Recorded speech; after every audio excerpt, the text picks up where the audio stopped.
estudar a lição? Hoje, terça-feira, dia 27 de janeiro, é dia do nosso make-off, nossas curiosidades.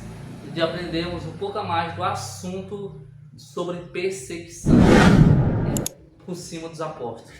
Se inscreva no canal, compartilhe para mais pessoas e vamos lá para o assunto de hoje.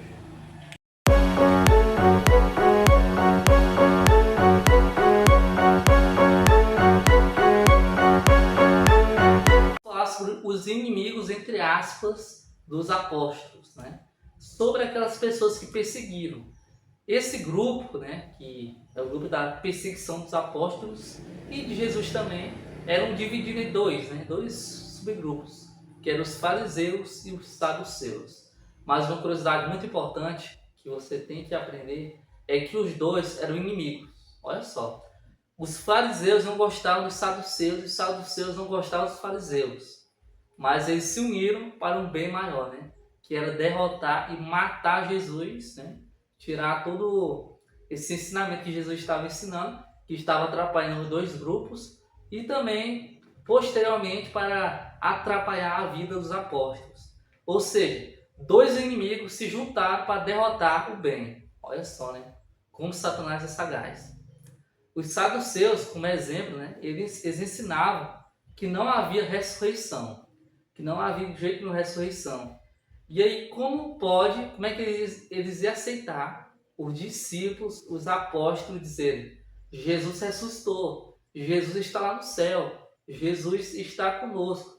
Como é que eles iam aceitar? Porque ia contra a seita deles, né? Então eles não iam aceitar nem de jeito nenhum. E aí, por isso que uniram forças com os fariseus para também derrotar os apóstolos. E aí, quando os discípulos, corajosamente, né, sendo muito corajosos, falaram que quem matou Jesus foi os líderes judeus, eles ficaram muito o quê? Irados, ficaram com muita raiva. Aí que tiveram mais vontade ainda de matar os apóstolos, principalmente Pedro e João, né? Assim como todos os outros. Mas se referem mais com Pedro e João porque eram os líderes dos apóstolos. E aí, quando você percebe isso, você vê a mão de Deus agindo, né? Eles ficaram tão furiosos a ponto de decidir matar, mas não conseguiram, né? Não conseguiram logo, conseguiram aí uns tempos depois, mas prenderam, né? Prenderam os apóstolos. E aí é interessante também notarmos que logo depois que eles prendem, eles não matam, né? Pedro e João, porque não tinham todas as afirmações para matar Pedro e João. Mas eles fazem o quê? Eles prendem Pedro e João. Só que quando eles foram dar mais uma afirmação, né, para ver se mata Pedro e João, que era o caso de Ananias e Safira. Porque eles iriam dizer que quem matou Ananias e Safira não foi o poder de Deus, e sim eles, né, que mataram e esconderam sem deixar nenhuma pingo de dúvidas, né, que não foi eles que matou, mas foi ao contrário, né? Só que aí, quando eles foram chegar na prisão, né, o que eles se separaram?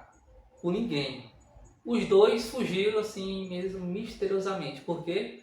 Porque um anjo os livrou, um anjo os libertou, que foi enviado por Deus para libertar os dois homens.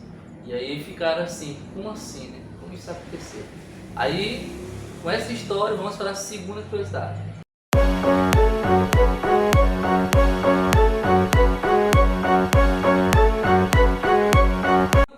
É sobre a libertação dos discípulos de Pedro e João da prisão. Vimos que foi um anjo que libertou, enviado por Deus. Mas os homens, os líderes judeus, poderiam sim pegar eles dois, estavam no templo pregando, né? Era só pegar e botar na prisão de novo. Só que aí Deus usou um homem chamado Gamaliel, que era um membro do Sinédrio, né? Que teve uma sugestão. Olha, vamos pensar aqui com muita surpresa, né?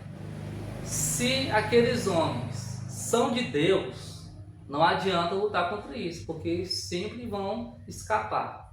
E se eles não forem homens de Deus, forem homens comuns, eles mesmos fracassarão.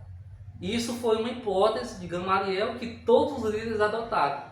Porque se aqueles homens eram simples homens, fracassariam sozinhos.